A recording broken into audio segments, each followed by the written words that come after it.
Sebentar Pak, nunggu Olive. Kenapa? Nunggu Olive. Cek. Suara saya bisa didengar. Wah, ini Henry sudah mulai merekam. Ya, silahkan Olivia dan Andre untuk memulai perkuliahan hari ini, memimpin doa, terus kemudian melakukan presentasi, memimpin diskusi, dan di bagian akhir baru diserahkan kepada saya kembali sebagai dosen pengampu. Ya, silahkan untuk Olivia dan Andre.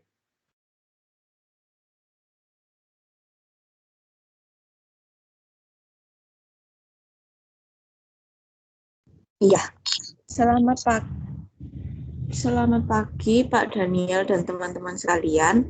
Pada hari ini saya dan kelompok saya Andre akan mempresentasikan tentang 5 pilar akuntansi Indonesia ditambah PAPI dan PAPSI. Tetapi sebelumnya, marilah kita berdoa terlebih dahulu. Berdoa menurut kepercayaan dan keyakinan masing-masing, dipersilakan.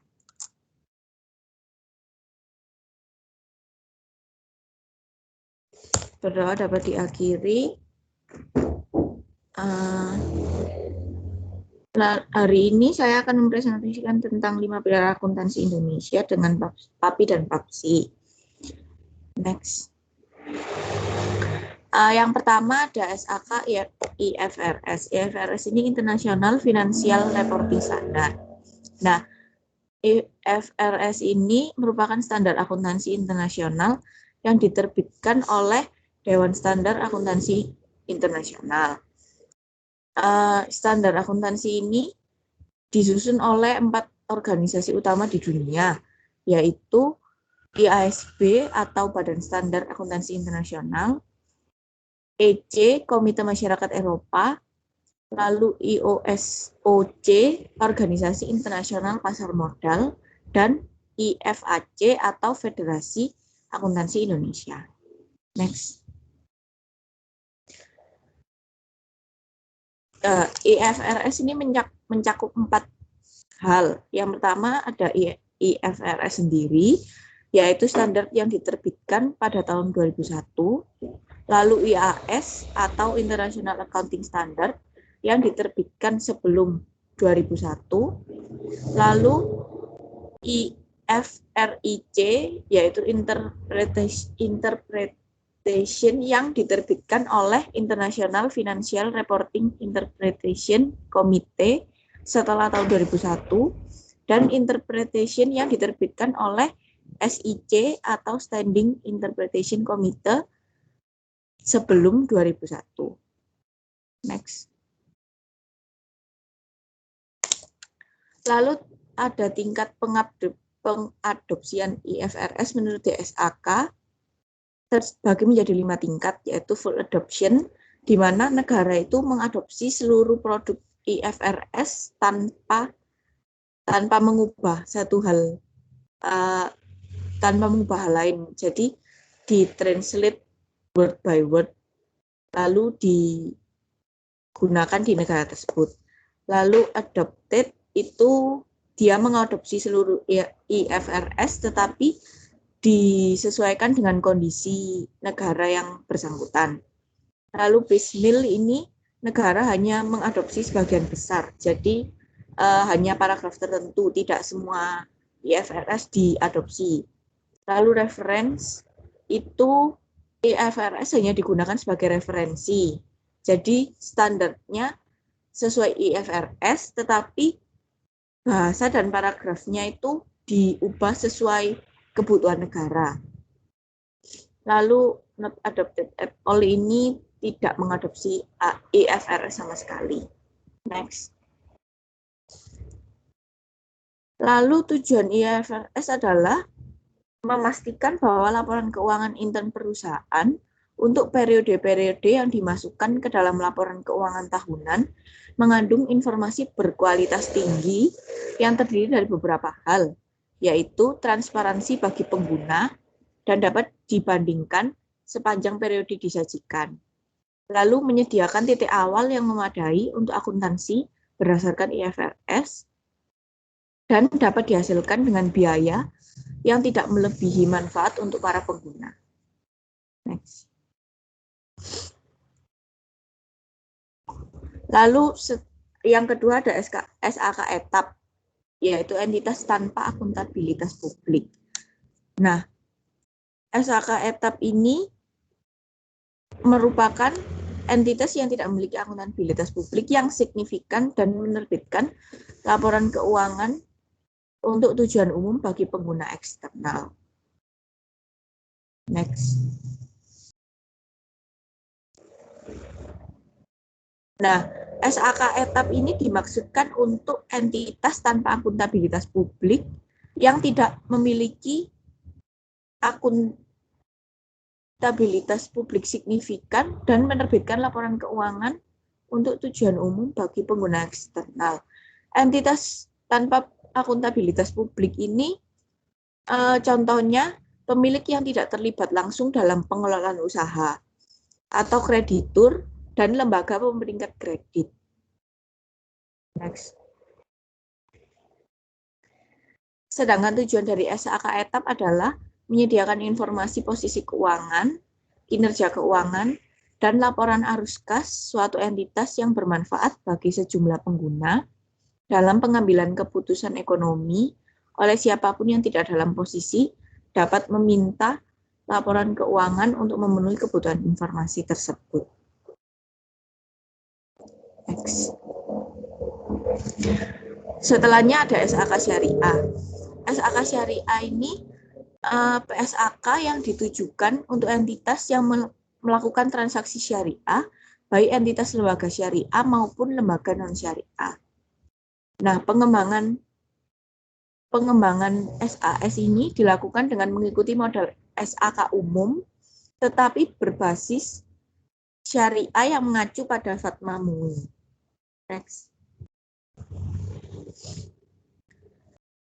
Cakupan SAK syariah ini dari PSAK 100 sampai PSAK 106 yang mencakup kerangka konseptual, penyajian laporan keuangan syariah, akuntansi murabahah, musyarakah, mudarabah, salam, dan istina. Next. Lalu ada SAK MKM. SAK MKM ini adalah entitas tanpa akuntabilitas publik yang signifikan yang memenuhi definisi serta kriteria usaha mikro, kecil, dan menengah sebagaimana yang diatur dalam perundang-undangan. Setidaknya 2 tahun berturut-turut. Tujuan dari SAK MKM sendiri adalah untuk menyediakan informasi posisi keuangan dan kinerja suatu entitas yang bermanfaat bagi sejumlah besar pengguna dalam pengambilan keputusan ekonomi oleh siapapun yang tidak dalam posisi dapat meminta laporan keuangan khusus untuk memenuhi kebutuhan informasi tersebut. Next. Baik, selanjutnya adalah pilar yang keempat ya, SAP, standar akuntansi pemerintah. Ini adalah standar akuntansi untuk pembuatan laporan keuangan di pemerintah pusat ataupun daerah. Payung hukumnya ada di PP nomor 71 tahun 2010. Nah, SAP ini dinyatakan dalam pernyataan SAP atau IFSAP, atau juga Buletin Teknis SAP yang disusun dan diterbitkan oleh KSAP. KSAP ini Komite Standar Akuntansi Pemerintah yang kemudian diberitahukan pada pemerintah dan BPK. Basis penerapan SAP ada 3. Yang pertama ada SAP berbasis kas, terus SAP berbasis kas menuju akrual, sama yang SAP berbasis akrual. Nah, penerapannya ini di SAP jadi ada 7 laporan keuangan. Yang pertama ini ada laporan realisasi anggaran LRA, kemudian ada laporan perubahan saldo anggaran lebih, kemudian dan neraca, ada laporan operasional LO, ada laporan arus kas, laporan perubahan ekuitas, sama CALK. Nah, selanjutnya adalah PAPI ataupun Pedoman Akuntansi Perbankan Indonesia. PAPI ini merupakan penjabaran lebih lanjut dari PSAK, dari SAK umum yang ketentuannya lebih mengarah ke perbankan istilahnya. Nah, ini mulai berlaku sejak 1 Januari 2010. Berlaku untuk bank umum konvensional dan juga dalam hal ini meliputi unit usaha syariah. Kemudian kalau yang syariah, untuk perbankan syariah ada sendiri namanya PAPSI, Pedoman Akuntansi Perbankan Syariah Indonesia. Ini ditujukan untuk bank umum syariah dan juga unit usaha syariah. Ini mulai ada PAPSI tahun 2013.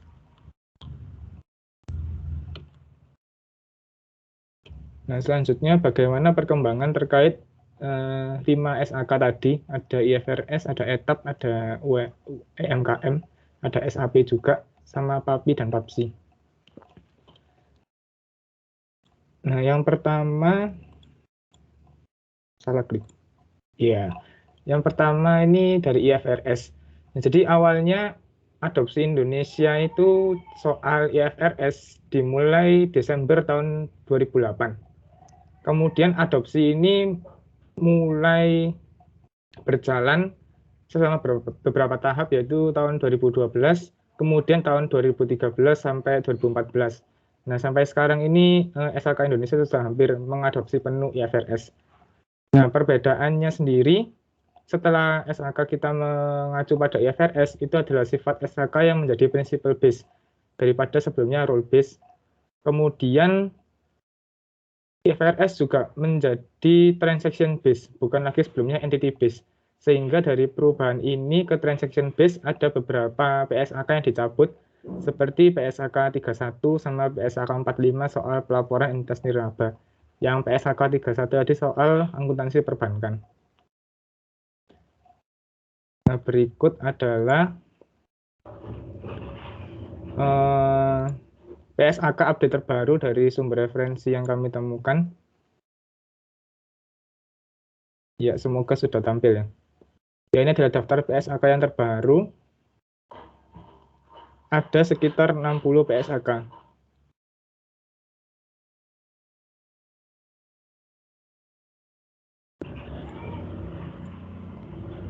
Baik, selanjutnya adalah perkembangan untuk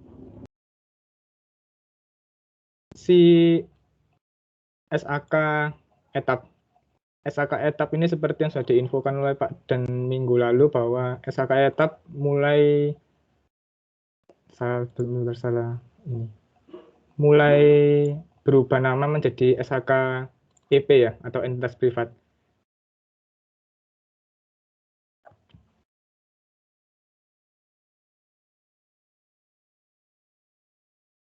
Semoga slide-nya sudah muncul. Nah, perkembangannya sendiri dari SAK etap ini awalnya ditujukan untuk perusahaan-perusahaan yang non-publik ataupun privat. Mengalami beberapa perubahan hingga pada exposure draft SAK etap tahun ini 2021 itu mulai ada yang wacana buat ganti nama ke SHK entitas privat. Dan selain itu juga di exposure draft SHK etap tahun ini ada juga wacana seperti penggunaan metode langsung pada laporan arus kas untuk aktivitas operasi. Nah, sebelumnya kalau kita belajar di teori akuntansi kan arus kas operasi metodenya tidak langsung. Nah, di etap ada wacana untuk memungkinkan bahwa ada metode langsung. Nah, ini untuk perkembangannya dari SHK etap sendiri, diterbitkan IAI mulai 17 Juli tahun 2009. Nah, mulai berlakunya efektif per 1 Januari 2011. Kemudian di 30 Juni kemarin sudah disepakati kalau ganti nama ke SAK EP. Dan mulai berlaku tahun 2025, implementasinya penerapan dini mulai Januari 2022 menurut exposure draft yang awal tahun ini. Nah, selanjutnya untuk perkembangan SAK Syariah sendiri tidak terlalu banyak. SAK Syariah ini diterbitkan awalnya sekitar tahun 2002. Nah, ini diterbitkan karena adanya perkembangan transaksi berbasis syariah ya, sehingga DSAK membuat tim khusus untuk merancang SHK syariah ini. Kemudian untuk EMKM selanjutnya adalah perkembangan dari SHK etap. Jadi SHKM ini dipelopori adalah adanya SHK etap tadi, karena SHK etap memiliki keterbatasan yang tidak dapat dipenuhi oleh unit usaha mikro kecil menengah, maka lahirlah SHK EMKM. Ini disahkan tanggal 24 Oktober 2016, isinya awalnya 18 bab dan efektif per tanggal 1 Januari 2018. Nah, selanjutnya untuk perkembangan SAP sendiri, dengan payung hukum PP nomor 71 tahun 2010, penerbitan SAP menurut website KSAP ini ada beberapa kali, yaitu pada tahun 2016, SAP 2016, kemudian ada SAP 2019, kemudian ada SAP 2020, sama SAP 2021. Selanjutnya adalah perkembangan untuk PAPI dan PAPSI. Nah, PAPI ini seperti yang pada materi sebelumnya adalah Pedoman Akuntansi Perbankan Indonesia, ditujukan untuk bank umum konvensional ya. Nah, awalnya diterbitkan tahun 2008, diterbitkannya ini 2 buku, ada buku 1 sama buku 2. Nah, itu lengkapnya kalau teman-teman mau lihat ada di webnya OJK dalam bentuk PDF. Nah, untuk update terbarunya ini ada penerapan PSAK 71. Ini terkait bank yang harus memiliki action plan. Dan hasilnya dari penerapan ini dalam bentuk diskusi sudah disampaikan pada bersama Bank Umum Konvensional, kemudian ada IAPI, IAI, dan juga regulator OJK. Itu untuk perkembangan PAPI yang terbaru. Untuk perkembangan PAPSI masih tidak banyak, tetap untuk dimulai di tahun 2013 tadi.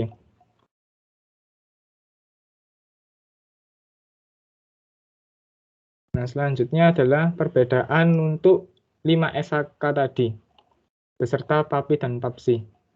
Saya ubah lagi sebentar.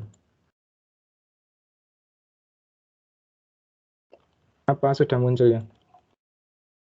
Tampilannya ke Word. Jadi untuk perbedaannya sendiri, kelima SHK di Indonesia kan ada IFRS, ada ETAP, EMKM, Syariah, SAP ya. Nah, yang pertama pasti penggunaannya. Kalau IFRS ini untuk istilahnya perusahaan yang go public lah. Kemudian kalau ETAP ini istilahnya untuk perusahaan yang non go public ataupun privat. Nah, untuk entitas yang tidak memenuhi syarat ETAP ini bisa pakai EMKM untuk usaha mikro kecil menengah. Nah, kemudian untuk syariah ini pasti untuk entitas yang basis transaksinya ini banyak menggunakan syariah. Kemudian juga ada entitas lembaga syariah maupun lembaga non-syariah. Nah, untuk SAP ditujukan pada pemerintah pusat dan juga pemerintah daerah. Kemudian ada bedanya di komponen laporan keuangannya. Kalau IFRS ada laporan posisi keuangan, ada laba rugi, ada perubahan ekuitas, ada arus kas sama CALK. Nah, untuk ETAP hampir sama seperti IFRS. Kemudian untuk syariah, ini juga ada neraca, laba rugi, arus kas, ada laporan perubahan ekuitas juga, ada laporan sumber dan penggunaan dana zakat. Ini yang membedakan dengan ETAP sama IFRS. Kemudian ada lagi laporan sumber dan penggunaan dana kebajikan. Kemudian sama tetap CALK.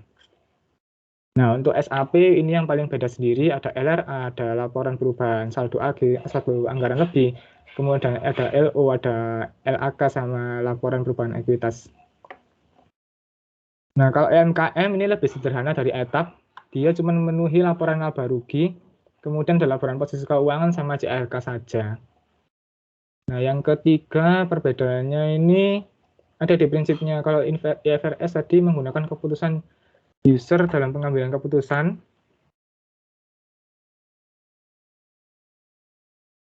Lebih besar. Kemudian kalau ETAP ini menggunakan stewardship sebagai pertanggungjawaban pengelola kepada stakeholder, sehingga cenderung menggunakan prinsip reliability.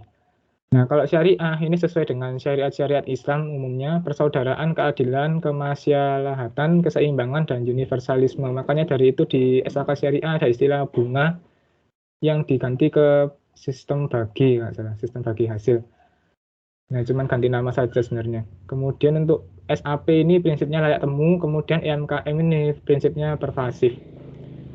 Kemudian tujuan pelaporannya sendiri, kalau IFRS sifatnya umum, jadi informasi tentang keuangan itu bisa digunakan oleh internal juga eksternal ya. Karena penggunanya adalah perusahaan-perusahaan yang go public, jadi perlu juga menginfokan ke investor sebagai pihak eksternal. Kemudian juga bisa dibandingkan sesama kompetitor ataupun ke perusahaan yang sejenis. Nah, kalau etap ini juga sama seperti IFRS, cuman karena penggunanya si etap ini cuman perusahaan privat, maka lebih sifatnya ke internal saja. Kemudian untuk syariah, untuk SAK syariah, ini sebagai dasar pengambilan keputusan investasi dan pembiayaan yang semuanya berbasis syariah ataupun hukum-hukum syariat Islam. Kemudian kalau etap ini tujuannya supaya pelaporan keuangannya pemerintah pusat ataupun daerah itu bisa transparan dan juga meningkatkan adanya akuntabilitas pada pelaporan keuangan pemerintah pusat dan juga daerah. Kemudian kalau untuk UMKM ini tujuannya supaya si UMKM ini memperoleh kemudahan dalam memperoleh penambahan modal misal mau kredit ke bank. Oleh sebab itu disederhanakan dari etap menjadi lebih simpleks yang sesuai kemampuan UMKM, sehingga kalau UMKM mau mencari tambahan modal lebih bisa dipermudah. Istilahnya seperti itu untuk beberapa perbedaannya.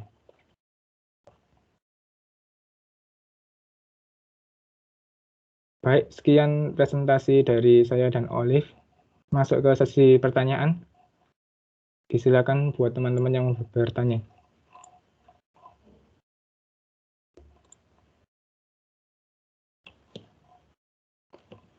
Baik, Jessica Sagan yang pertama. Iya, terima kasih kepada kelompok. Iya. Saya mau bertanya, apa ada acuan dalam pembentukan pedoman akuntansi perbankan? Mas, sama mau bertanya, mengapa kok pedoman akuntansi perbankanku dibedakan dengan perusahaan umum lainnya? Mengapa kok ada untuk perbankan sendiri, mengapa kok ada untuk perusahaan lainnya? Gitu, terima kasih. Oke, berarti pertanyaannya acuan PAPI sama kenapa kok ada PAPI gitu ya? Di samping SAK umum yang dipakai perusahaan biasa gitu ya? Ya, betul. Terima kasih. Iya, terima kasih Jessica. Kemudian selanjutnya ada Eva ya. Ya, terima kasih atas kesempatannya. Saya Eva dengan NIM belakang 43. Saya mau bertanya kepada kelompok, apakah ada pedoman perbankan lainnya selain PAPI dan PAPSI ya? Terima kasih.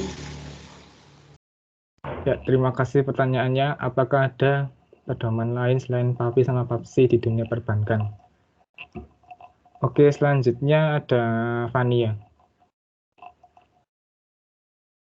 Terima kasih kesempatannya. Putus-putus ya. Kalau saya tulis di chat apa boleh? Masih putus-putus ya. Dia tanya kalau ditulis di chat boleh atau enggak. Oh iya, di chat aja wis. Oke, selanjutnya ke Hendry ya. Hendry Gunawan. Terima kasih atas kesempatannya. Saya Hendry Gunawan dengan NIM belakang 14. Saya ingin bertanya, apa aja manfaat Indonesia itu mengadopsi IFRS pada tahun 2008 tersebut? Terima kasih. Oke, ya, terima kasih. Pertanyaan adalah manfaatnya Indonesia mengadopsi IFRS. Siap. Selanjutnya yang terakhir adalah Michael. Silakan Michael. Ya, terima kasih atas kesempatannya. Saya Michael dengan NIM belakang 25. Jadi saya mau bertanya, apa sih perbedaan antara SAK etap dengan SAK EP? SAK etap sama EP. Oke. Ya, siap. Baik, terima kasih untuk pertanyaannya. Kelompok izin diskusi terlebih dahulu.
Baik, terima kasih sudah menunggu. Saya akan menjawab pertanyaannya Jesse dulu tadi. Mengapa kok ada PAPI sama kenapa kok adanya PAPI di samping SAK umum yang dipakai perusahaan. Nah, jadi PAPI sendiri ini kan, sebentar on cam dulu. Jadi PAPI sendiri ini merupakan penjabaran dari PSAK. Jadi penjabaran dari PSAK tetapi pada pos-pos yang lebih relevan ke perbankan. Nah, itu dijabarkan lagi sama si PAPI. Nah, kemudian kenapa kok ada PAPI di samping SAK supaya mengakomodasi hal-hal yang di PSAK ini lebih relevan di dunia perbankan. Jadi supaya perbankan ini lebih paham, lebih enak, sehingga pedomannya pakai PAPI, gitu istilahnya.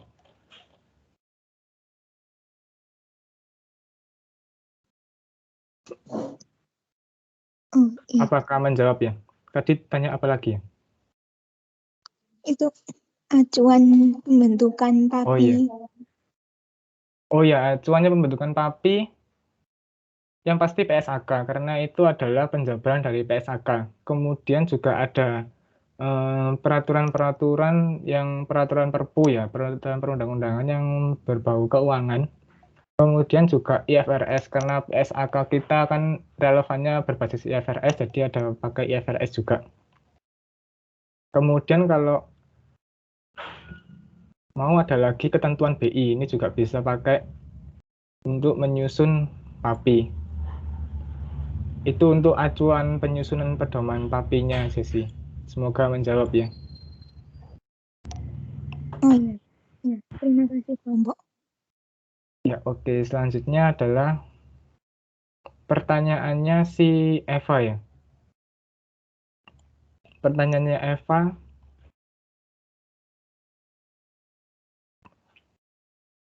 mengapa kok apakah ada pedoman lain di dunia perbankan selain PAPI sama PAPSI? Nah, ini kemarin kelompok sempat menemukan referensi. Ini di webnya OJK.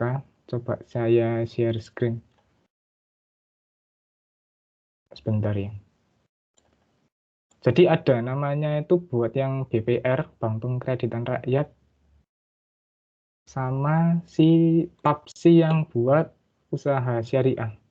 Bentar. Nah, ini.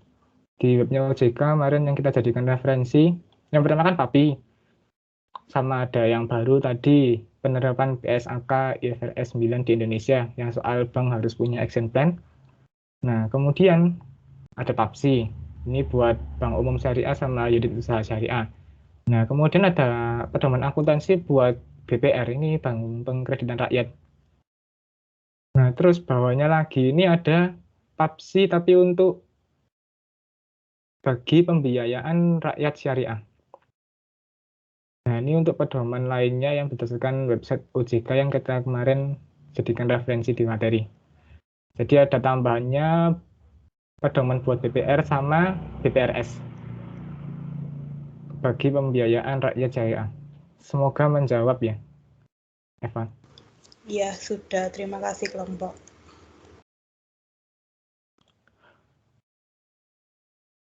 Baik, selanjutnya adalah pertanyaan Michael. Jadi bedanya SHK etap sama SHK EP ini apa? Nah, selain namanya yang beda ya, kan berubah jadi SHK EP. Nah, ini berdasarkan referensi yang kemarin kita dapatkan, ada beberapa perbedaan dari SHK EP terhadap SHK etap.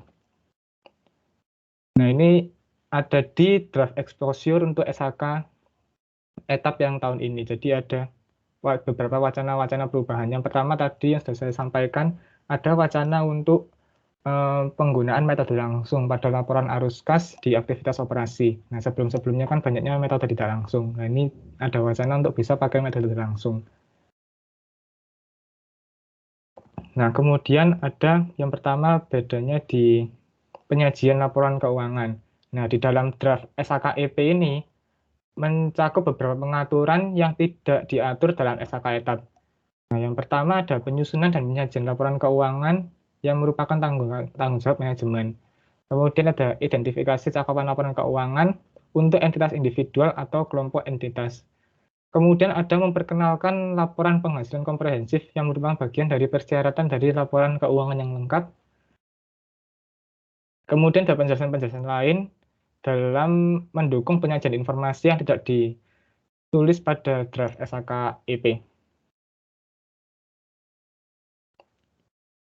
Nah, selanjutnya adalah untuk laporan keuangannya sendiri tetap ada posisi keuangan, ada laba rugi komprehensif, kemudian perubahan ekuitas, arus kas, sama CLEK. Cuman pertambahannya di tadi yang arus kas ada kemungkinan buat pakai metode langsung ya.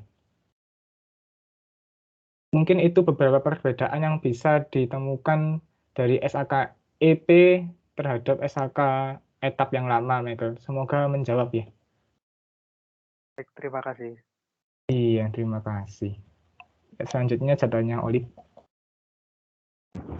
Lalu yang selanjutnya pertanyaannya Henry tadi, manfaat Indonesia mengadopsi IFRS itu ada beberapa. Yang pertama, sifat laporan keuangan itu menjadi lebih global. Lalu ada juga mudah dibandingkan, juga meningkatkan transparansi. Nah, mudah dibandingkan dan meningkatkan transparansi ini karena IFRS itu sudah digunakan di banyak negara, sehingga standarnya kan cenderung sama. Lalu dengan adanya kesamaan itu, kinerja perusahaan Indonesia itu bisa dibandingkan dengan negara lain gitu loh. Jadi kita punya perbandingan. Lalu menjadi pelopor perkembangan SAK yang lain seperti SAK UMKM. Lalu ada juga kita mengadopsi IFRS ini mengurangi biaya modal, meningkatkan investasi global, dan mengurangi mengurangi beban penyusunan laporan. Apakah sudah menjawab, Saudara Henry? Baik, terima kasih kelompok. Terima kasih. Lalu untuk pertanyaan dari Fania, itu penjelasan dari basis penerapan di SAP ya. Kan tadi ada 3, ada SAP berbasis kas. SAP berbasis kas ini digunakan untuk pengakuan pendapatan, belanja, dan pembiayaan dalam laporan realisasi anggaran. Sedangkan SAP berbasis kas menuju akrual itu mengakui pendapatan, belanja, pembiayaan berbasis kas, tetapi juga mengakui aset, utang, dan ekuitas dana berbasis akrual. Jadi itulah kenapa namanya SAP berbasis kas menuju akrual.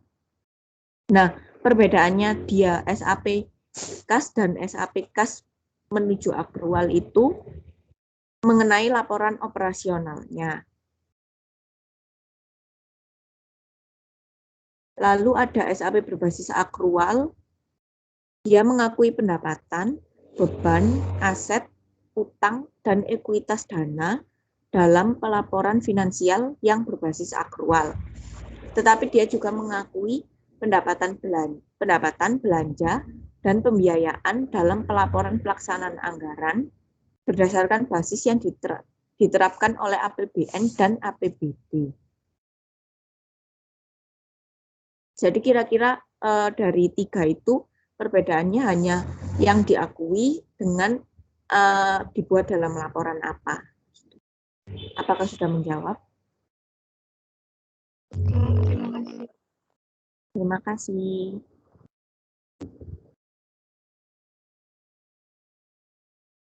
Karena tidak ada pertanyaan lagi, sepertinya berikut presentasi dari kelompok kami, saya Olivia dan Andre, saya kembalikan ke Pak Daniel.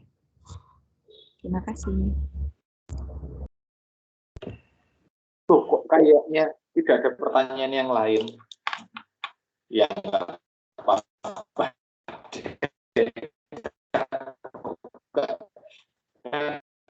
Tidak, kalau tidak ada, kayaknya kan masih kemungkinan ada atau kemungkinan tidak, tapi paling tidak kan semua bertanya. Ini bagus.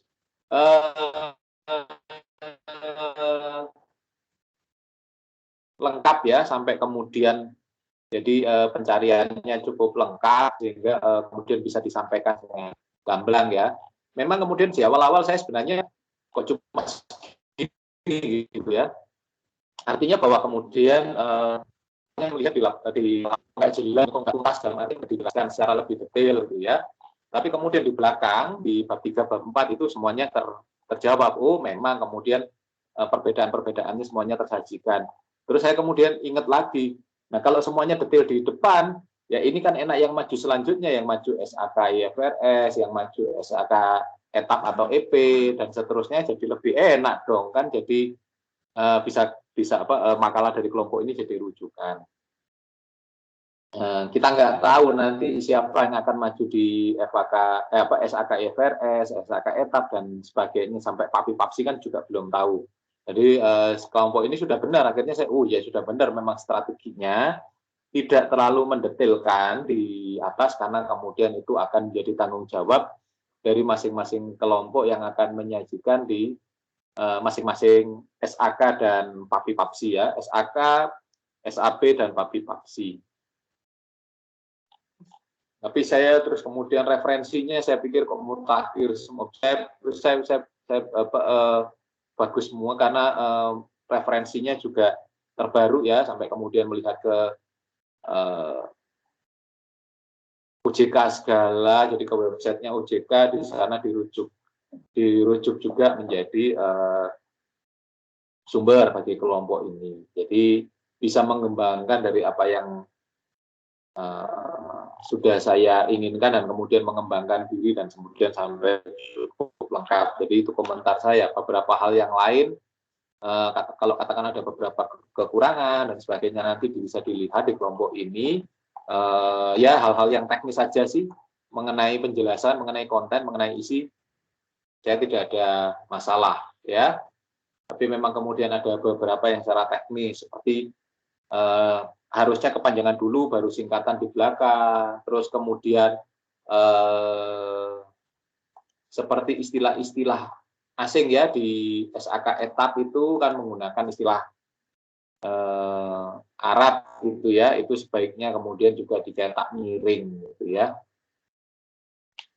Nggak tahu nanti siapa yang kebagian SAK SAK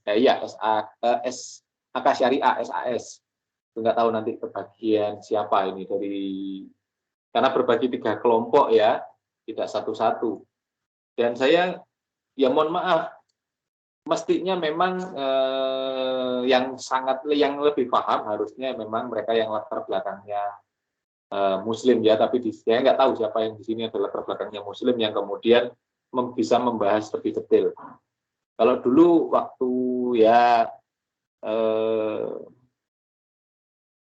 mahasiswa saya yang kemarin-kemarin itu tes saya itu gampang, saya suruh baca kan kemudian pasti di latar belakang di latar belakangnya berdasarkan ayat-ayat Al-Qur'an dan sebagainya kan, hadis dan sebagainya. Saya tes, saya suruh baca.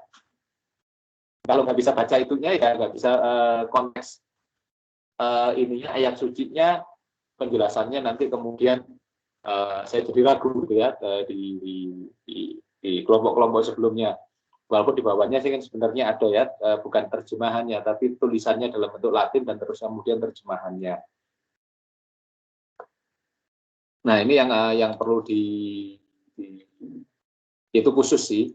Tapi kan nggak banyak ya pertanyaan di SAS, yang banyak malah di sini lebih banyak bertanya kenapa kawan-kawan lebih bertanya kenapa ada PAPI, PAPSI, terus kemudian ada SAK yang lain ya, SAK yang umum, SAK yang katakanlah etap atau EP tadi, sampai EMKM. Kalau EMKM nggak bisa masuk di ini ya, kita perbandingkan dengan PAPI PAPSI.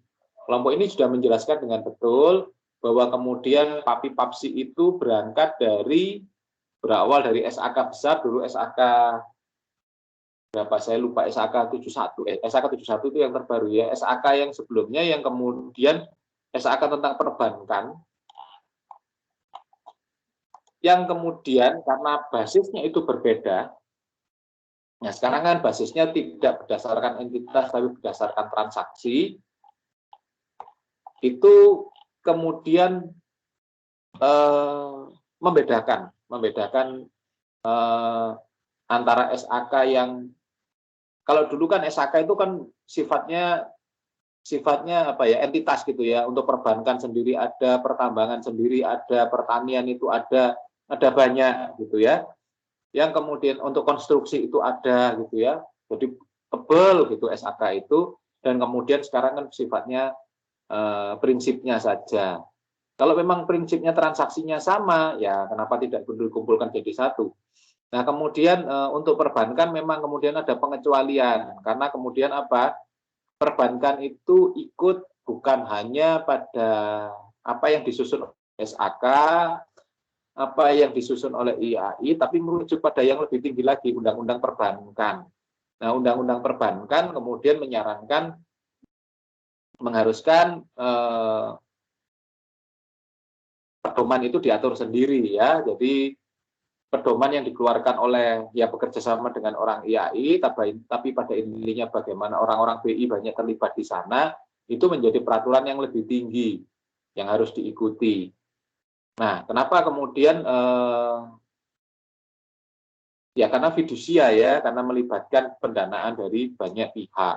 Nah, fidusia ini kemudian akhirnya ya katakanlah untuk perbankan umum, perbankan baik itu yang konvensional maupun syariah itu merujuk pada, kalau syariah merujuk pada SAS, sedangkan untuk yang umum, bank umum yang kemudian baik yang kemudian sifatnya konvensional itu merujuk pada SAK umum atau SAK berbasis IFRS. Sedangkan yang lebih kecil seperti BPR, terus BPR syariah itu untuk pengungkapannya, pelaporan keuangannya itu mengikuti ETA atau EP gitu ya. Itu juga kemudian bagi usaha-usaha keuangan yang lain, contohnya seperti koperasi simpan pinjam dan yang lainnya itu harus kemudian mengacunya pada etap, walaupun kemudian kalau karena koperasi itu diatur khusus, dia menggunakan undang-undang koperasi, di undang-undang koperasi itu diamanahkan bahwa laporan keuangan kita mengacu pada etap. Jadi ya gimana ya, karena perbankan itu urusannya duitnya dengan orang banyak,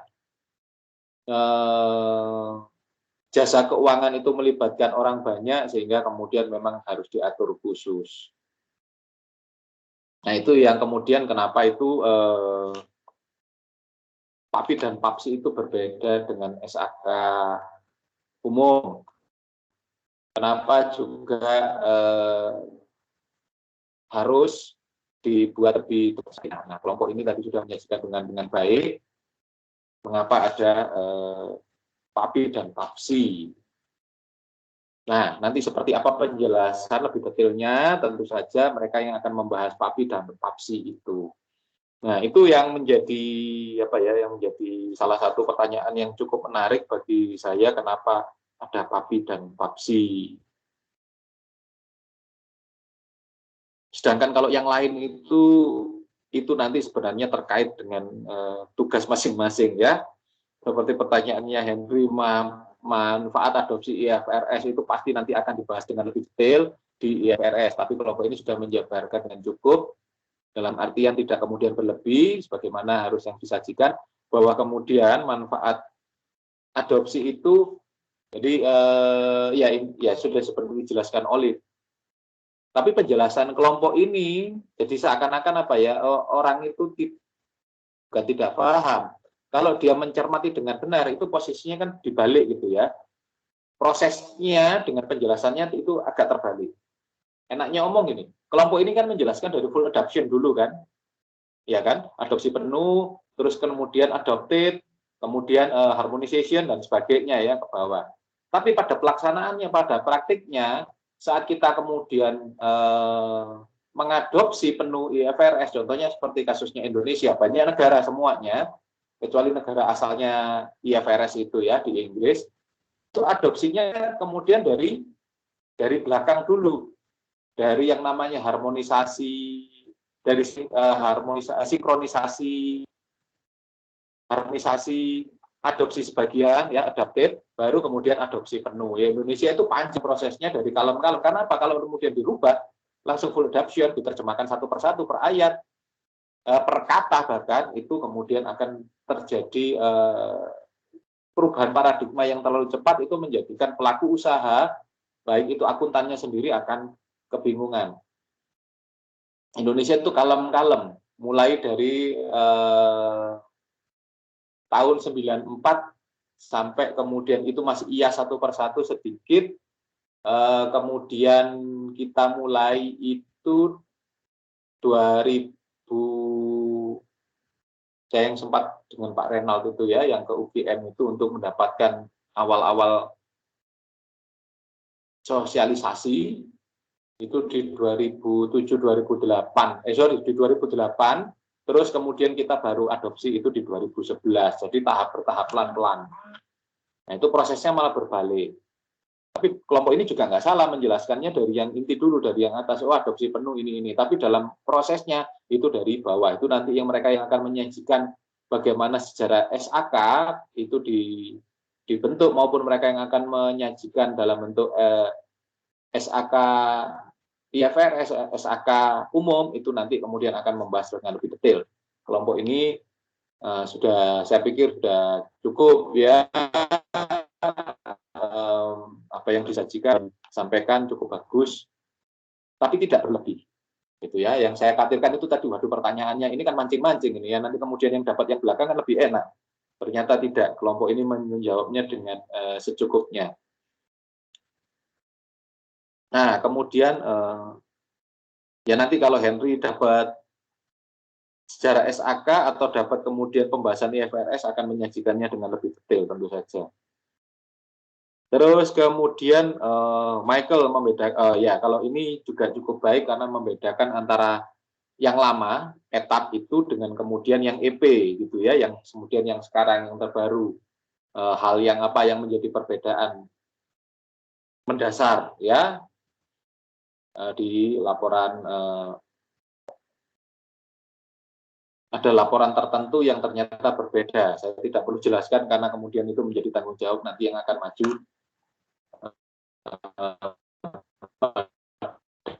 selanjutnya. Paling tidak kelompok ini tadi sudah menyajikan secara umum dan secara jadi penyajian hari ini memang cukup baik, tidak kemudian kekurangan, perlu yang terlalu lama memperbaikinya. Nah, jadi itu, catatan saya yang katakanlah apa yang harus dipahami oleh kawan-kawan, bahwa kita itu, SAK kita itu sebenarnya bukan aturan yang tertinggi yang harus diikuti. Aturan yang tertinggi, kalau ini kan kita yang mengeluarkan asosiasi, sehingga levelnya mungkin ketiga atau keempat atau bahkan kelima gitu kan kalau kita menurut level undang-undang. Yang pertama tentu saja amanat undang-undang itu sifatnya nasional, tidak mengatur pada satu entitas, pada satu asosiasi saja. Jadi kalau kita ngomong tentang undang-undang perbankan, berarti dia ada rujukan yang lebih tinggi yang harus diikuti, sehingga kalau di undang-undang itu mengamanatkan bahwa kemudian ikut SAK, berarti ada rujukan di bawahnya. Ya, petunjuk teknisnya, katakanlah kayak begitu. Jadi undang-undangnya itu nomor 1. Nah, itu yang perlu kita pahami, kenapa kemudian kok ada sebagian yang harusnya itu diatur oleh SAK, tapi kenapa kita masih juga ikut aturannya dari OJK. OJK itu adalah pelaksana amanat undang-undang yang paling tinggi ya, undang-undang perbankan. Nah, kemudian kenapa kemudian ada lembaga yang lain, kemudian kita kok saya pernah baca, saya pernah lihat, itu ada yang namanya, bukan lagi POJK, tapi ada yang namanya keputusan dari Direktur Bank Indonesia. Nah, bedanya kalau kemudian kita ngomongin undang-undang berlaku untuk seluruh Indonesia, rakyat Indonesia, kemudian BI itu punya peraturan yang lebih tinggi dari SAK. Nah, itu apa yang mengeluarkan siapa? Yang mengeluarkan adalah Direktur BI. Direktur BI jelas-jelas apa posisinya, dia sejajar dengan presiden ya. Karena dia adalah lembaga tinggi negara. Nah, di situ kemudian jelas-jelas menjelaskan mengenai harus apa, seperti apa laporan keuangan dari perbankan. Ada beberapa, kalau nanti yang mereka akan membahas PAPI, PAPSI, pasti rujukannya itu undang-undang perbankan, terus kemudian ada rujukannya beberapa surat keputusan dari Direktur Bank Indonesia. Nah, surat keputusan itu yang jadi rujukan, yang kemudian kenapa terus kemudian baru kita itu yang selanjutnya yang dibawa, oh ternyata bahwa itu pelaksanaan dalam operasionalnya pelaporan kinerjanya kemudian menggunakan yang ada di menggunakan SAK umum atau SAK etap untuk BPR dan syariah untuk yang baik itu bank syariah maupun BPR syariah. Jadi ada tingkatan itu yang harus kita pahami, bahwa tidak semuanya itu merujuk kepada SAK. Ada yang kemudian diatur khusus oleh menteri, bahkan diatur oleh undang-undang, itu kita harus mengikuti yang lebih tinggi. Bahwa kenyataannya di situ perbankan itu menggunakan IFR, menggunakan SAK umum, bahwa BPR itu menggunakan SAK etap atau EP, ya itu tentu saja secara teknis, secara praktisnya yang lebih paham, yang lebih tahu adalah asosiasi. Nah, asosiasi ini kan orang-orang yang memang bekerja di bidang itu, ya katakanlah kita kan asosiasi kita kan IAI. Nah, sehingga menjadi rujukan teknisnya itu kemudian rujukan, tapi ada hal-hal khusus yang spesifik itu merujuk pada undang-undang atau kepada SK Menteri. Demikian pula dengan koperasi simpan pinjam, koperasi kredit. Nah, itu kan dia ada undang-undang koperasi, ada keputusan menteri, walaupun kalau dibaca keputusan undang-undang menyatakan kita harus diaudit, laporan keuangan dan kewajiban auditnya beda lagi ya. Laporan keuangan itu disusun secara etap. Oke, ya kita membuat laporan keuangannya etap ya. Kebetulan itu aktivitas saya yang di koperasi kredit. Padahal koperasi kredit atau koperasi simpan pinjam bisa saja sifatnya lebih kecil dari BPR. Tapi rujukannya menteri loh, tidak kemudian ngikutin SAK. Tapi karena di situ ditulis merujuk pada SAK etap, ya sudah kita membuat laporannya pada SAK etap. Tapi hal-hal tertentu diatur khusus dengan keputusan menteri. Keputusan menteri koperasinya mengatakan ada hal-hal tertentu khususnya untuk apa? Bagaimana kalau pengelolaannya itu sistemnya revolving fund, tidak dibahas khusus di undang-undang, itu muncul secara khusus pengaturannya seperti apa, dan praktik pelaku usaha yang di koperasi simpan pinjam merujuknya kepada SK dari menteri tersebut atau surat keputusan menteri. Itu yang kemudian jadi rujukan. Nah, kemudian karena di sana disebutkan kita menggunakan etap, ya kita menggunakan etap. Terus kemudian bagaimana wajib auditnya? Bayangin yang sekelasnya BPR, koperasi kredit, itu ada kewajiban harus diaudit oleh akuntan publik, bla bla bla bla bla. Ya kebetulan kalau tempat saya kan enak gitu, dia masih dalam bisa memenuhi syarat. Katakanlah karena saya bekerja di membantu di koperasi simpan pinjam, ya koperasi kredit atau koperasi simpan pinjam yang sifatnya simur. Nah, Anda coba bayangkan kalau kemudian saya nggak tahu siapa ini yang di sini yang lulusannya katakanlah lulusannya WAIN. Ada yang lulusannya WAIN? Halo? Nggak ada? WAIN Blimbing Pak, SMA. SMA. SMP maupun SMA sebenarnya sama. Nanti kita ngomongin ini lembaga perbankannya. Olive dari WAIN. Iya. WAIN mana? WAIN Blimbing. WAIN Blimbing. Belakangnya pasar. Iya. Pernah berdiri Pak Gatot enggak? Apa Pak? Oh, sekarang Pak Gatot enggak terlalu turun. Pak Gatot. Pak Gatot yang tahu cuman nggak pernah kan IPA Pak Gatot Pak. Oh iya, tapi kan dia kan dulu di kesiswaan. Kalau ada upacara dan sebagainya kan suka periksa-periksa rambut, periksa-periksa kuku gitu kan. Iya. Terus suka jewit-jewit gitu. Nah, Pak Gatot itu, nah, WAIN itu punya CU ya, CU Kosayu, Koperasi Kredit Kosayu yang hanya punya 3 tempat, jadi dia tidak terlalu luas, tapi duitnya lebih gede dibanding kami gitu ya. Nah, itu juga harus diaudit oleh auditor eksternal laporan keuangannya. masih gede, lebih bahkan kalau katakanlah, oke, keanggotaan kami lebih banyak, tapi duitnya lebih banyak di Kosayu gitu ya, sehingga kemudian harus diaudit. Masih nggak apa-apa, masih mampu membayar, bahkan kalau kami auditornya sekarang sudah 2 periode saya ada di sana, itu saya carinya dari Malang, ngapain jauh-jauh dari Surabaya. Sedangkan Kosayu itu ambilnya auditornya dari Surabaya, karena dia berani bayar yang lebih mahal, cari auditor yang lebih, dalam tanda petik, yang lebih bonafit gitu. Nah itu kalau itu, tapi terus kemudian bagaimana dengan kemudian kelasnya itu, ini CU ya, CU Setaman dari Santa Maria.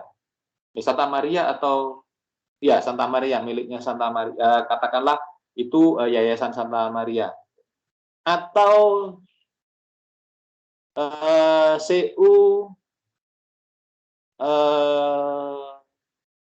Sang Timur Malang, yang itu dimiliki oleh Yayasan Sang Timur yang ada di kecil di pojokan Bedek itu wajib loh. Kalau kita berani buka CU, buka koperasi kredit, buka yang namanya koperasi simpan pinjam, itu laporan keuangannya itu wajib diaudit oleh auditor. Itu siapa yang menyuruh? Yang menyuruh itu bukan, itu kemudian amanat undang-undang yang diturunkan, yang kemudian dipertegas oleh surat keputusan menteri, dan itu kemudian surat edaran dari kepala dinas. Berapa banyak kemudian yang kemudian sampai hari ini tidak teraudit dengan baik, bahkan tidak ada auditornya. Banyak. Bagaimana terus kemudian mereka laporannya ya? Mereka terus kemudian laporan pasti disemprit sampai bukan hanya 3 kali. Jadi kemudian caranya bagaimana? Karena kalau sampai 3 kali kan kena penalti. Jadi sekarang diaudit, nanti tahun apa ya? Tahun kemarin, tahun sebelumnya kan 2 kali ya tidak diaudit, jadi sekarang diaudit gitu ya. Terus pasti nanti 2 tahun ke depan nggak diaudit lagi gitu ya. Terus kemudian tahun ketiga diaudit lagi. Ada cara penyiasatan karena apa ya, bayar auditor kan nggak murah. Itu yang kelasnya koperasi kredit yang saya tahu petanya. Yang lain lagi BPR. BPR itu dengan SAK etap dan wajib diaudit. Bagaimana kemudian BPR yang operasionalnya di pasar-pasar yang kemudian kecil, yang hanya 1 cabang, pemiliknya karena 50 juta sudah bisa berdiri BPR, mereka kemudian operasionalnya di sekitar pasar harus bayar auditor. Auditor sekarang sekitar 35 yang paling murah. Mereka asetnya 50 juta disuruh bayar auditor 35. Padahal itu amanat undang-undang. Nah, itu yang kemudian harus jadi pemikiran, ya undang-undang mau nggak mau harus diikuti ya. Nah itu yang kemudian kalau tidak, karena apa? Karena fidusia, karena operasional dari BPR, kemudian koperasi simpan pinjam itu fidusia, dia menyangkut uangnya orang banyak. Berapa banyak kemudian yang kita baca hari-hari ini, kemudian jangankan kita ngomong bank umum, tapi kita ngomongin BPR yang kemudian atau katakanlah koperasi simpan pinjam hari-hari ini macet, uangnya miliaran tidak bisa dikembalikan kepada anggota. Nah, itu tanggung jawabnya gimana? Nah, itu kan kemudian khususnya untuk katakanlah seperti perbankan, itu yang mengawasi Bank Indonesia, ada yang lebih tinggi lagi OJK. Fungsinya seperti kami kan, kebijakan tertinggi itu pada kementerian, tapi kemudian pada pembinaan namanya Bindalwasa, pembinaan pengendalian dan pengawasan itu oleh Dinas Koperasi Jawa Timur, bertingkat seperti itu. Makanya kenapa kok kemudian PAPI-PAPSI itu terlihat menggunakan SAK, tapi dia ada aturan-aturan yang lebih detail yang sifatnya memang khas perbankan. Nah, itu nanti yang akan membahas PAPI-PAPSI, khususnya PAPI, nanti lebih lagi untuk PAPSI, karena basisnya beda ya. Kalau PAPSI kan syariah, nanti bisa menjelaskan lebih detail. Paling tidak gambarannya tahu kenapa kemudian kita itu segitu banyak. Nah, kemudian kenapa kita juga belajar akuntansi keuangan Indonesia? Kita nggak tahu loh Anda nanti kerjanya di apa gitu ya. Anda kerja di perbankan, Anda kemudian menganggap sudah paham SAK, ternyata Anda harus bekerja di perbankan, ternyata Anda pakai PAPI. Anda belajar etap paham, bukan belajar, Anda belajar IFRS paham, ternyata Anda harus menggunakan etap. Kalau untuk perbankan yang lebih kecil lah, kalau Anda perbankan nasional, Pak saya belajar yang etap aja, saya yang kecil-kecil aja, yang gampang, yang sederhana. Ternyata Anda bekerja di bank yang sifatnya nasional, Anda mau nggak mau menggunakan SAK IFRS. Belajarnya pontang-panting saat kerja. Nah, saat ini kan kita belajar itu karena kita tidak tahu seperti apa nanti kita bekerja dan di mana kita bekerja. Sehingga maka AKI itu jadi penting karena paling tidak gambaran umumnya kita tahu. Kita cukup paham, ini loh Indonesia kayak begini peta standarnya. Dan kenapa juga kemudian kita masih tetap mengikuti peraturan dan perundangan yang lebih tinggi di atas SAK. Nah, itu intinya belajar AKI. Juga hari ini kita belajar 4 pilar plus atau 5 pilar dengan kemudian PAPI-PAPSI. Itu pentingnya karena kita sudah paling tidak gambaran umumnya sudah tahu dan sudah disajikan dengan bagus di kelompok ini apa perbedaannya masing-masing. Saya sangat terkesan kemudian saat muncul, di bab 4-nya muncul bagus banget ya perbedaannya masing-masing itu. Akhirnya terpaksa saya rubah nilainya. Sudah saya kasih nilai, tapi kemudian saya urek-urek karena kemudian harus lebih tinggi lagi dari apa yang sudah saya nilaikan di awal. Nah ini kan raise the bar ya, Anda sudah menaikkan bagaimana pembahasan, dan ini yang seperti inilah yang saya harapkan. Tentu saja nanti beda lagi kalau pembahasan-pembahasan yang lebih lanjut, khususnya pembahasan untuk masing-masing SAK dan PAPI-PAPSI itu nanti akan lebih detail lagi di bab 2-nya. Tapi bab 3 dan bab 4-nya ya seperti kelompok ini membahas, melihat perbedaan dari masing-masing 4 pilar dan PAPI-PAPSI. Oke, bagus sekali. Nah, hal yang lain yang perlu saya tegaskan lagi,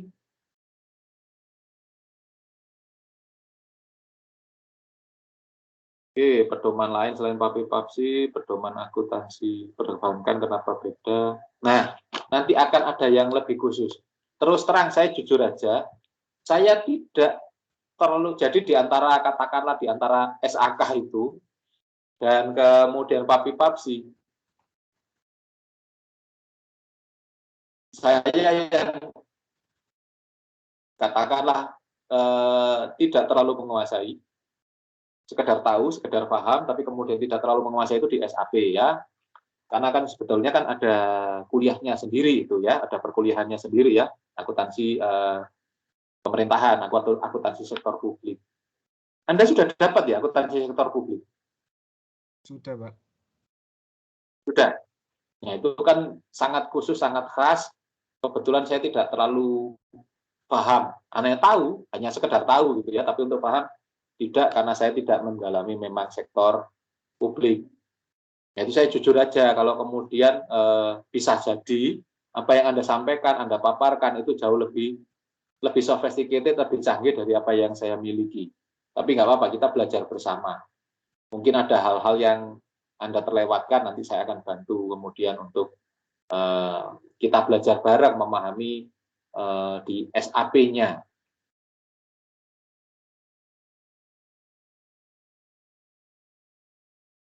Nah, yang lain lagi,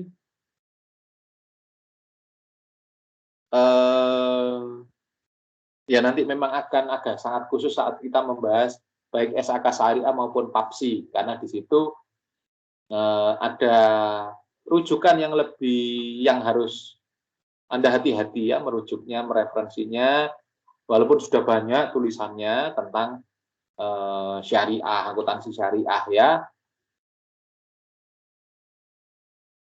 Tapi dibandingkan dengan SAP, saya masih lebih paham SAS atau kemudian PAPSI. Ya karena sifatnya kan operasionalnya yang bukan entitasnya, tapi operasionalnya kan sifatnya kan memang masih sama gitu ya, operasional sehari-hari, bukan seperti sektor publik yang pemerintahan yang operasional yang sangat berbeda, birokratif, administratif, nah itu yang bikin pusing. Nah, ini yang kemudian hati-hati dalam merujuk, hati-hati kemudian dalam menulis dan menjelaskannya, karena kalau Anda nggak paham benar bisa jadi masalah ya, karena kemudian kita membicarakan basis yang kitab suci yang kemudian sangat bagi kawan-kawan muslim itu sesuatu yang sakral, sesuatu yang tidak boleh dipermainkan. Nah, itu yang harus hati-hati siapapun yang akan nanti membahasnya. Tapi kalau secara operasional usahanya silahkan kita diskusi terbuka. Kita belajar dengan apa ya, dengan terbaik, dengan terbuka dan ya semampu kita. Karena ya kendalanya kan saya bukan saya non muslim, saya Nasrani atau Kristen yang kemudian kalau membahas secara khusus juga kemudian akan bermasalah. Tapi kalau operasional dan sebagainya, kita tidak akan membicarakan kitab sucinya, tapi kita membicarakan SAK-nya, SAS-nya, dan membicarakan PAPSI-nya, ya, operasionalnya pada tingkatan keseharian operasional. Tapi jelas ada perlu kehati-hatian dan perlu pemahaman yang khusus. Nah, untuk hal yang lain, karena Anda di era yang perubahan, walaupun perubahannya itu tidak drastis seperti zaman saya dari PAI ke SAK, itu dari tiba-tiba enaknya omong personel 2 langsung tiba-tiba masuk personel 4 gitu ya, bikin pusing. Anda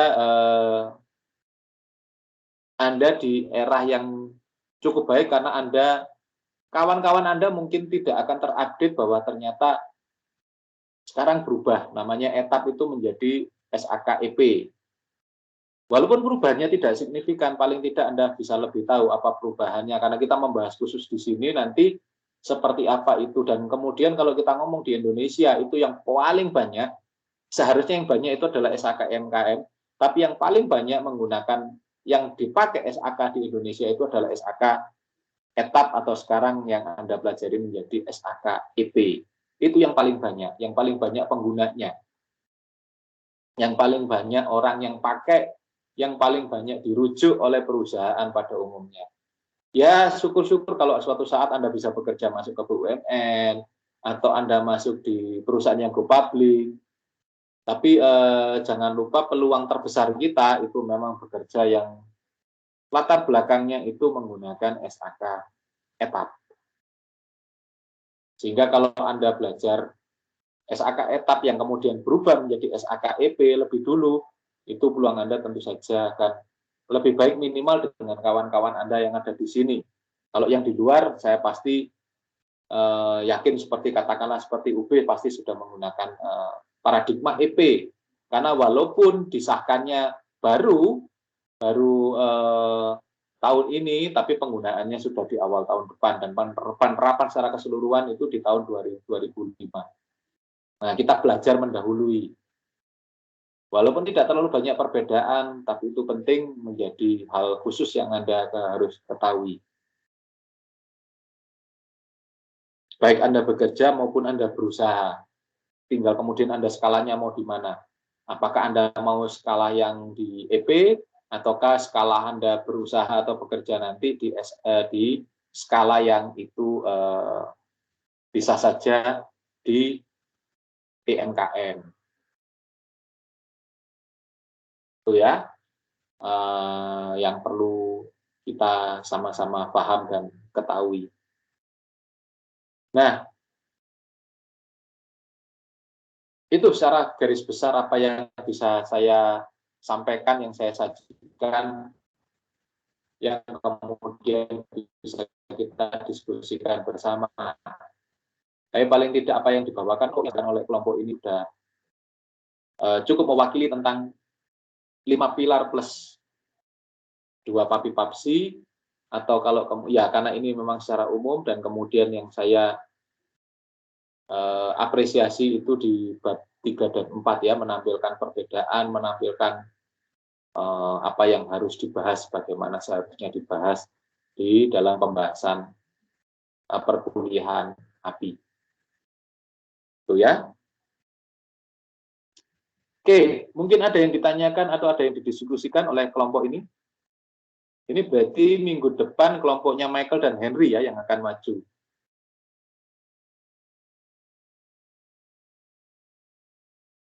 Siap, Pak. Iya, Michael, Henry. Sejarah SAK. Standar settingnya, Pak. Standar setting settingnya. sama sejarahnya SAK, benar. Pembentukan SAK-nya. Iya, kan makanya ya, standar setting itu kan berarti dari awal mula standar setting itu ada, terus kemudian bagaimana perubahannya termasuk secara internasional ya, terus kemudian di Indonesia.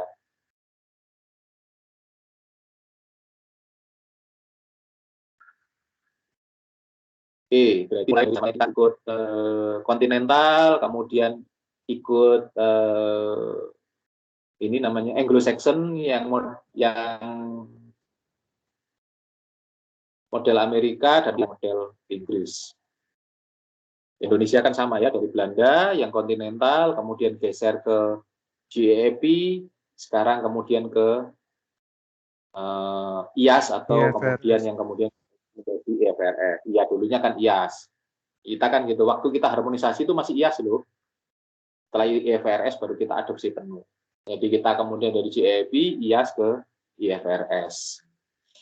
Nah, itu yang nanti lebih detail lagi bagaimana pembentukan standar itu. Dan kemudian sebenarnya standar perlu nggak ya nanti ditambahkan di kelompok ini politik di standar setting. Nah, itu beda lagi ya, nanti pembahasannya beda. Tapi kalau kalau mau kelompok ini menambahkan, jadi sebenarnya keputusan-keputusan yang dalam tanda petik relatif lebih politis ya, karena kemudian di dalam standar setting, khususnya di Indonesia, itu seperti apa komposisinya, orangnya seperti apa. Ketuanya sih kebanyakan memang kemudian orang-orang dari akademisi ya, di SAK, Dewan Standar itu. Ada Bu Dwi Martani yang pernah di SAK, ada kemudian dulu itu kalau dari UB itu ada Pak, siapa direkturnya PwC itu. Itu ada yang lain juga gitu ya. Tapi bahwa kemudian di dalamnya komposisinya ada di situ ada orang BI, ada orang perbankan, dan sebagainya, itu yang perlu difahami. Tapi itu nanti kalau Anda di pasca sarjana pasti kemudian strategi politik di standar setting itu ada dibahas. Kalau sekarang cukup Anda tahu saja, apakah Anda nanti kalau mau ditambahkan boleh, tapi tidak perlu dibahas lebih detail. Tapi komposisinya, kenapa sih komposisinya seperti ini?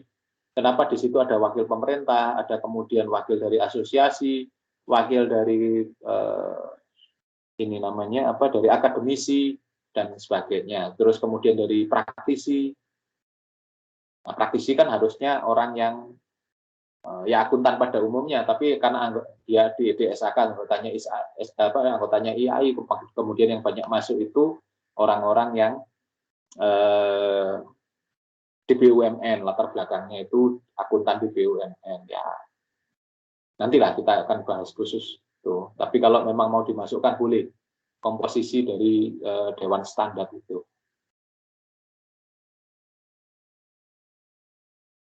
Oke, itu yang ya silakan Michael. Saya menambahkan penyusunan standar setting di berbagai negara itu apakah tidak apa-apa atau terlalu berlebihan, Pak?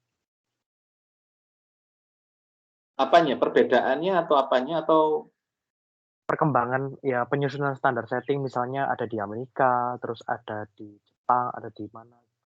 Nah, itu kan di kasus itu nanti kan di bab 3 atau bab 4. Jadi perbedaan katakanlah standar setting di Amerika, kayak apa perkembangannya di Amerika, di Inggris dibandingkan dengan di Indonesia, kayak gitu boleh. Boleh, bahkan saya katakan itu harus. Jadi standar settingnya di Amerika itu kayak apa sih perkembangannya? Karena kan kita bukan ngomongin standarnya, tapi penyusunan standarnya ya. Nah, kalau di Amerika kayak apa? Terus kemudian bagaimana perbedaannya kalau kemudian yang di Inggris, yang kemudian itu jadi kalau kita ngomong standar setting itu kan berarti board ya. Amerika kan ada FASB. Nah itu politiknya pasti beda dengan IASB yang menyusun IAS. Dan kemudian akan berbeda lagi saat kemudian dia harus bergabung dengan banyak negara saat kemudian merumuskan IFRS, ya tetap IASB sih, International Accounting Standard Board, tapi kan kemudian menghasilkan IFRS itu kan pasti beda. Bagaimana kemudian standar setting yang dulu itu ada di model kontinental, seperti di Jerman, walaupun sekarang sudah tidak lagi ya, sekarang semuanya ikut IFRS, tapi bagaimana di sana?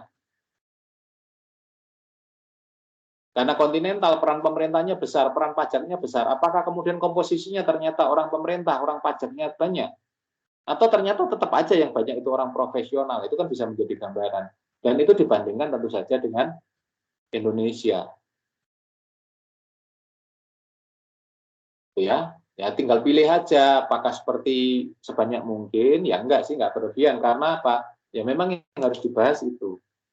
Jadi kondisi standar settingnya, internal standar settingnya yang di tiap negara, katakanlah kita mewakili kontinental dan Anglo-Saxon, Anglo-Saxonnya itu ada dua, versi Amerika dan versi Inggris, ya mewakili lah. Kalau Amerika ya pasti Amerika, kalau yang kemudian yang model Inggris itu yang kemudian menjadi IFRS. Terus apakah seperti Indonesia yang harus ikut kebijakan? Indonesia kan ikut kebijakan ya, ikut kebijakan internasional. Oh, kita dulu lama dijajah Belanda, ikut Belanda kontinental. Amerika berkembang, kiblat kita ekonominya Amerika, banyak sekolah yang di Amerika, oh kita ikut FASB, ikut GAP. Oh ternyata angin berubah, Amerika sudah mulai turun karena kemudian ekspor impor kita lebih banyak di negara persemakmuran, oh kita ikut IASB, saat itu IAS.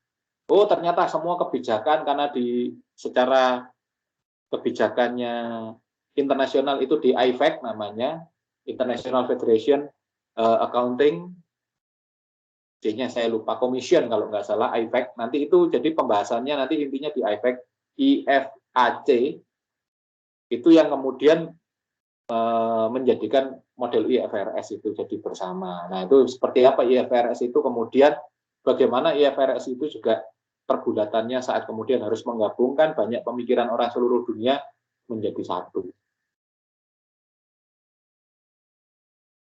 Tuh, kalau awal-awalnya bolehlah nggak terlalu detail, tapi pergulatan kita kemudian yang paling jelas itu pergulatan kita dari kontinental ke GAP, terus kemudian ke IFRS itu yang jadi penting banget dibahas oleh nanti kelompok minggu depan. Itu ya Michael ya. Tapi Indonesia itu kan ngikut gitu ya. Amerika kan mempunyai efek. Kata kuncinya itu di kenapa kemudian itu di pertemuan G20. Itu World Summit tahun berapa itu? 2008 kalau nggak salah. Yang kita tanda tangan itu. Jadi kita saat itu dari dulu kan negara maju itu G7, terus kemudian saat dikembangkan menjadi G20, kita dapat undangan, kita masuk ke sana, dan di sana ada pertemuan tingkat tinggi ya, presiden yang datang, kemudian salah satunya adalah penandatanganan menggunakan adopsi IFRS penuh. Bukan yang sempat menolak Amerika itu, tapi kemudian ya mau nggak mau, karena kemudian sekarang petanya kayak begitu, mereka tanda tangan semuanya, tapi waktunya, skalanya. Itu ya.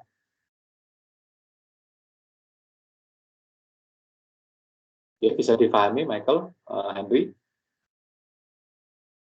Ya, Pak. Udah dapat, Pak, gambarannya. Oke, yang lain lagi?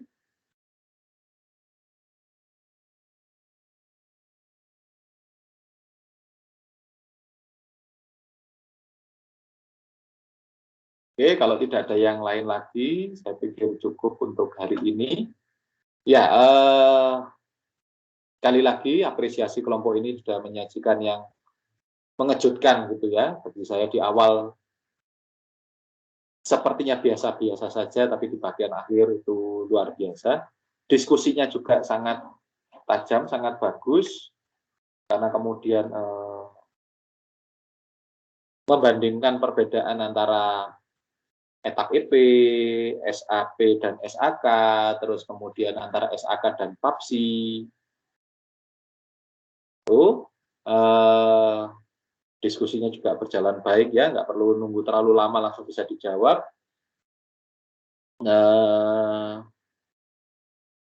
Ya kalau perbaikan hanya perbaikan yang teknis kecil saja di makalah, itu aja sih.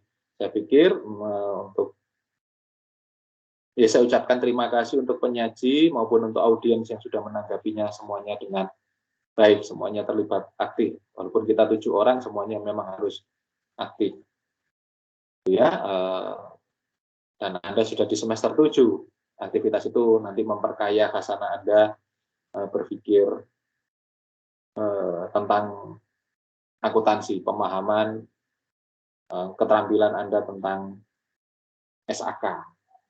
Oke, itu saja yang bisa saya sampaikan. Terima kasih untuk perhatiannya, terima kasih untuk kerjasamanya. Semoga minggu depan itu akan menyajikan yang lebih baik.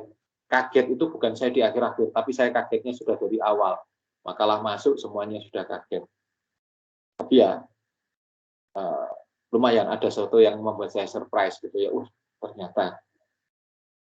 Sehingga saya memang harus tidak boleh, ya memang saya tidak pernah underestimate, tapi kekaget, ya saya oke lah kalau memang kayak begini, tapi kekagetan itu, waduh, ternyata gitu ya. Apalagi kalau saya kagetnya mulai dari awal, waduh, sudah menampilkan sesuatu yang bagus, itu Anda sudah melakukan risk tebar yang cukup tinggi.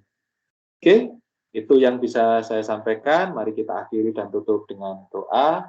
Berdoa menurut iman kepercayaan masing-masing, dipersilahkan.